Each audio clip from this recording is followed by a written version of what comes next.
बिस्मिल्लाहिर्रहमानिर्रहीम। अस्सलाम वालेकुम। इस वीडियो में हम डॉन न्यूज़पेपर में से वोकैबुलरी के कुछ वर्ड सीखेंगे। आज की वीडियो में हम जो वर्ड सीख रहे हैं, आइए देखते हैं कि वो कौन से हैं। आज की वीडियो का पहला वर्ड है कैलामिटी। कैलामिटी कहते हैं मुसीबत या फिर आफत को। An event that causes great damage to people's lives, property etcetera. अब देखते हैं कि इस लफ्ज़ को सेंटेंस में कैसे इस्तेमाल किया जा सकता है। The country suffered a series of calamities during 1980s. Synonym इसका है डिज़ास्टर।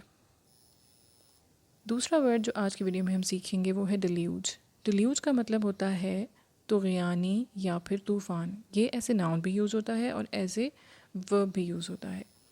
जब deluge as a noun use होगा तो इसका मतलब होगा एन ओवरवेलमिंग अमाउंट और नंबर, या फिर an overflowing of the land by water.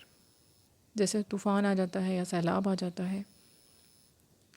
और जब ये एज ए वर्ब यूज़ होगा तो इसका मतलब होगा to overflow with water. Sentence देखते हैं। It deluges causing mudslides in the area. What are the other words which we can use in place of deluge are flood, flood tide और drown. Third word है quid pro quo. इसका मतलब है a thing given in return for something else.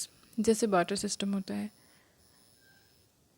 In politics, nobody does something for nothing. There's always a quid pro quo involved. Synonym है barter. Fourth word है embankment. ये पुश्ता या बंद को कहते हैं। जैसे बारिश का पानी रोकने के लिए बंद बांधा जाता है या फिर डैम होता है। A raised structure as of earth or gravel used specially to hold back water or to carry a roadway. Sentence देखते हैं।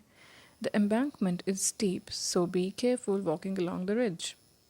इसका सिनोनिम है डैम। लास्ट वर्ड है सुप्रीमसिस्ट। ये नाउन है और इसका मतलब होता है बरतर, अपने आप को बरतर समझने वाला। A person who believes that their own race is better than others and should be in power. जैसे a white supremacist। और इसका सिनोनिम है racist। ये थी आज की वोकैबुलरी। अगर आपको वीडियो अच्छी लगी है तो लाइक करें, चैनल को सब्सक्राइब करें और कमेंट्स में अपना फीडबैक और सजेशन ज़रूर दें। Thank you for watching.